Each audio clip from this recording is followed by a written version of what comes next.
ketiga, Hana memiliki hati yang suka berkorban. Saya dan saudara, kalau mau terus menyala-nyala, hati ini harus suka berkorban. Kalau hati ini hanya untuk memikirkan kepentingan diri sendiri, apa untungnya bagiku? Tidak bisa, tidak akan lama menyalanya. Karena kebanyakan hidup untuk Tuhan ini, Lukas 9 ayat 23 tadi, menyangkal diri, memikul salib setiap minggu, setiap hari. Dengan arti kata, bukan diri kita yang kita pikir, apa maumu Tuhan? Ya, bukan kehendakku, kehendakmu Tuhan. Jangan kita silap. Bukan kehendakmu, kehendakku Tuhan. Jangan, saudara. Amin. Saya bacakan bagaimana Hana memiliki hati yang suka berkorban dalam 1 Samuel 1 ayat 11. Kemudian bernazarlah ia, katanya, Tuhan semesta alam, jika sungguh-sungguh kau memperhatikan sengsara hambamu ini dan mengingat kepadaku dan tidak melupakan hambamu ini, tapi memberikan kepada hambamu ini seorang anak laki-laki, maka aku akan memberikan dia kepada Tuhan untuk seumur hidupnya, dan pisau cukur tidak akan menyentuh kepalanya. Tidaknya perlu dia bernazar, berkorban seperti ini. Tapi Hana benar-benar memiliki hati yang patut diteladani. Tidak banyak orang, apalagi wanita, mau melakukan sesuatu sampai ke tahap itu. Dia tidak sekedar memohon kepada Tuhan, dia mau berkorban. Dan bukan sembarang korban, dia korbankan yang paling dia anggap berharga, yang terbaik bagi dia.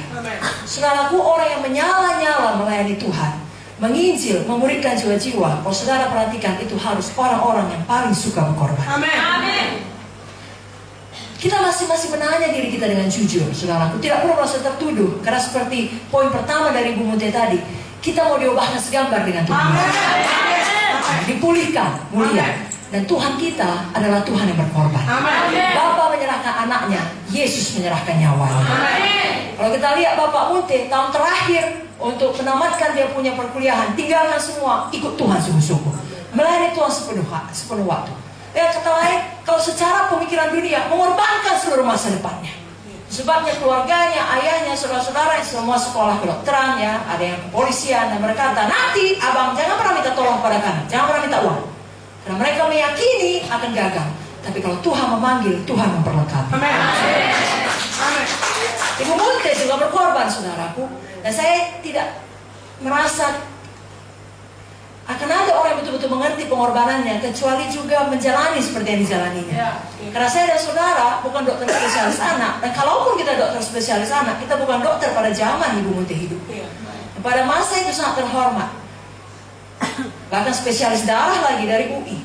Bahkan kemudian fakultas kedokteran USU, dia dosen yang terbaik, terpilih di hadapan semua orang. Jadi di tengah masa yang gemilang, berapa bulan yang lalu saya baru bertemu dengan adik Pak Munte, Pak Enga saya. Dan dia mengatakan, mamamu ini adalah orang yang paling pintar. Ya, di tengah karirnya sangat cemerlang, disitulah dia menjawab panggilan Tuhan. Karena Pak Munte bilang, ayo ikut saya. Bu Munte berkata, kalau saya ikut, saya jadi apa? Karena kalau di fakultas dipanggil ibu dosen, kalau di rumah sakit dipanggil dokter. Di sini apa? Nande Gideon. Jadi apa aku Pak? Ya jadi istriku lah, katanya. Tapi sebenarnya dia menjadi penolong yang ditetapkan oleh Roh Kudus. Amin, saudara. Amin. Jadi saudaraku yang kekasih, kita harus punya hati yang suka berkorban. Amin. Setan paling tidak suka kita berkorban, karena setan tahu tiap kali korban dilepaskan, kuasa Tuhan dilepaskan. Amin. Saya bacakan satu ayat dari Matius 16 ayat 21 sampai 25.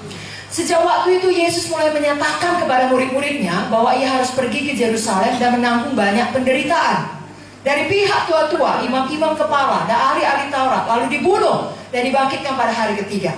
Tapi Petrus menarik Yesus ke samping dan menegur dia, katanya, Tuhan, kiranya Allah menjauhkan hal itu. Hal itu sekali-kali tak akan menimpa engkau. Maka Yesus berpaling dan berkata kepada Petrus, enyahlah iblis, engkau satu batu sandungan bagiku, sebab engkau bukan memikirkan apa yang dipikirkan Allah, melainkan apa yang dipikirkan manusia. Lalu Yesus berkata kepada murid-muridnya, setiap orang yang mau mengikut aku, ia harus menyangkal dirinya, memikul salibnya, mengikut aku. Karena barang siapa mau menyelamatkan nyawanya, ia akan kehilangan nyawanya. Tapi barang siapa kehilangan nyawanya karena aku, ia akan memperolehnya. Perhatikan baik-baik. Tuhan Yesus pada waktu dia berkata, aku harus mati, aku harus menderita. Petrus dengan gagahnya menegur, Tuhan, dijauhkan Allah itu daripadamu. Lalu Tuhan Yesus bukan memeluk Petrus, terima kasih Petrus untuk kasihmu. Aku terharu. Bukan, saudara. Atau kalaupun yang dikatakan Petrus salah, Tuhan tidak berkata, diam Petrus. Tuhan langsung berkata, nyala iblis. Karena apa yang dikatakan Petrus bukan berasal daripada Tuhan, dari iblis. Karena hanya dua kubu di dunia ini. Tidak ada yang tengah-tengah, tidak ada abu-abu, saudara. Amin, saudara. Seperti Roma 6 yang dikatakan kayak Bu Munte tadi, kalau bukan hamba kebenaran, hamba dosa. Kenapa Tuhan berkata, nyala iblis? Karena Tuhan Yesus tahu setan adalah dalang yang membuat jangan sampai Yesus berkorban ke kayu salib. Tapi ketika Yesus betul-betul berkorban di kayu salib, kuasa itu sampai pada akhir zaman tetap menyelamatkan setiap orang yang percaya. Saudara pernah heran melihat ada pendeta memiliki gereja yang diberkati, lalu saudara datang ke gereja itu, lalu kalau yang saudara lihat dengan mata saudara, kelihatannya kok banyak pas-pasan. Gaknya hebat kali. Saya bisa khotbah lebih dari itu, saudara pikir. Karena dia bisa saudara lihat, saudara pikir apa sih rahasianya maka ini orang bisa diberkati? Maaf saudaraku, banyak berpikir seperti itu tentang Pak Munte. Apa sih hebatnya? Pakai baju putih aja, ada tanda pangkatnya. Doanya pun begitu-begitu saja. Tapi kok bisa ya? Karena ada pengorbanan di tempat-tempat tersembunyi yang tak dapat dilihat oleh kita. Manusia tak tahu, surga tahu. Itu sebabnya saudara jangan pernah tawar hati. Setiap korban saudara, surga tahu.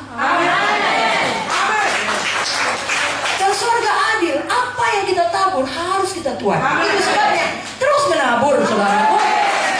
Maka akan terus menuai. Ada orang dalam kekurangan dia menabur. Puji Tuhan, itu betul-betul tindakan iman. Lalu kemudian dia menuai dan dia diberkati. Sayangnya dia berhenti menabur. Jangan. Saudara terus menabur. Dalam kekurangan, dalam kelebihan, lagi dalam kelebihan. Maka saudara terus menuai dan terus menuai dan terus menabur lagi dan terus menuai lagi. Karena itu masalah sikap hati. Hati yang suka berkorban. Yang membawa kita kepada poin yang keempat. Pada waktu kita berkorban, selalu berikan yang terbaik. Hana, setelah dia bernazar, dia membayar nazarnya kepada Tuhan. Dan nazarnya itu merupakan pemberiannya, korbannya yang terbaik. Jadi anak yang sangat dikasihinya, yang sudah lama didoakannya, yang sudah lama dirindukannya, itu yang dilepaskannya.